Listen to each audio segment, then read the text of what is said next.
Whether it's your first time coming to Bali or you're planning about returning to Bali, you definitely don't want to miss these top things to do in Bali, because in this video, I curated top activities and experience that you can do while you're in Bali, and these are all the things that you can only do in Bali. If you're new in my channel, hi guys, my name is Dian. I'm a digital nomad who's currently living in Bali. So if you love travel related video where I show you different countries that I lived in, like Thailand, Vietnam, Indonesia, as well as the things that you need to know before you come to the certain country, and the cost of living in different cities, and how I managed to work remotely while traveling full-time, then don't forget to subscribe, like, and click the notification bell button so you won't miss any future videos. But without further ado, let's get started. If you want the authentic Balinese experience, the one area that you shouldn't miss is definitely Ubud. And even from the vibe, the activities, the food, there are definitely a lot of local things that you can experience in Ubud. For experience, you definitely don't want to miss the monkey forest. Even though the monkey there can be a little bit more aggressive time to time, but honestly, if you follow the instruction, you'll have an amazing time. And I took this photo, like a selfie with the monkey, which I think is like a bucket list thing if you're coming to Bali, and especially if you're in Ubud. Beside of monkey forest, the other activity that I highly recommend when you're in Bali is definitely joining the cleansing ceremony.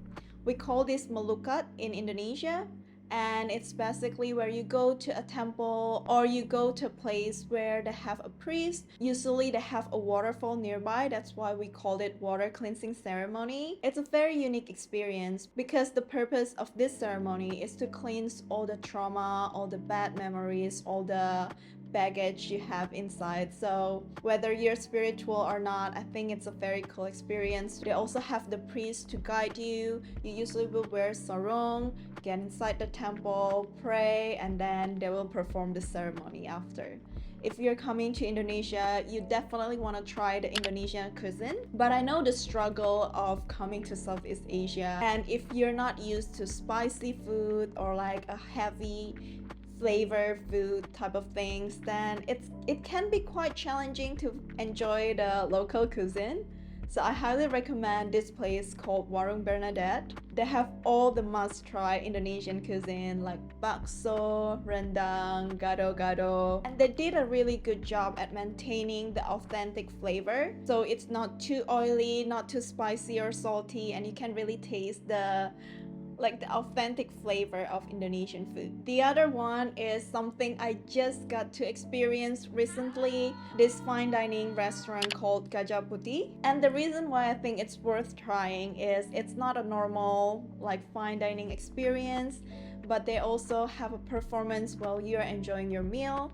The performance itself is about a different area of Bali or the islands around Bali, and each meal is inspired by that specific area in Bali. Moving on to North Bali, you definitely don't want to miss Cidon. Not a lot of people know about this area because if you're a first timer, you probably heard area like Seminyak, Canggu, Uluwatu, and Ubud, but from my experience, Cidon is something that you shouldn't miss when you're in Bali. It's definitely a hidden gem because not a lot of people are there yet, and they have such a beautiful nature. So the waterfall in Cidon is nothing like I've experienced before. Driving around is also very therapeutic because unlike the other area of Bali, some area there is still remain untouched.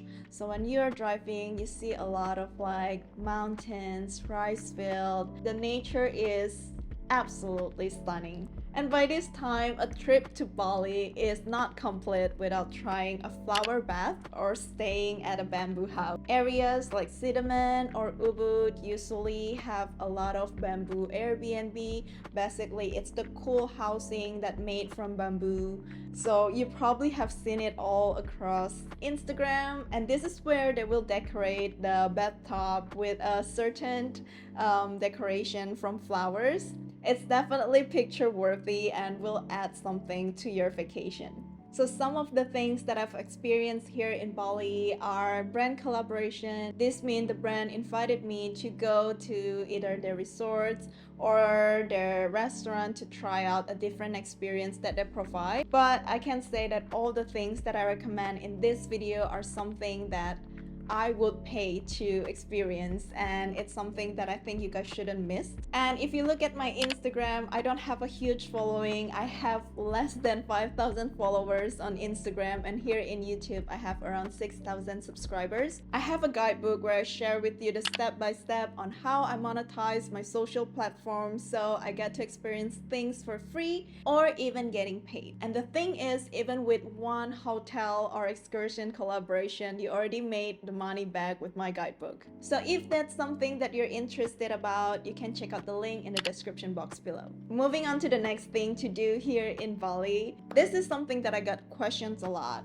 especially after I posted a reel about this activity in Cidon, and it's a silver ring workshop. This is where you can go to the workshop or the silver class. So this is the ring that I got.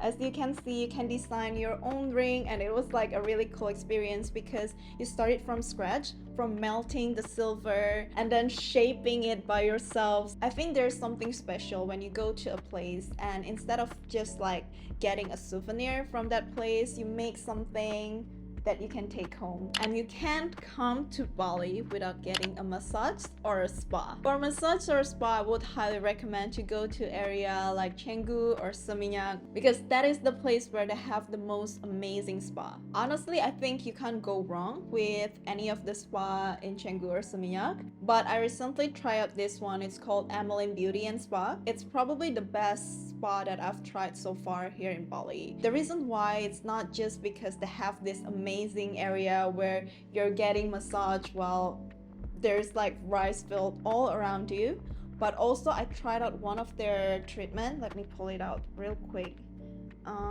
It's called Soul Connection. So it's a 90 minutes treatment where they give you massage, they scrub your body, and they have this homemade like coconut scrub. It smells amazing.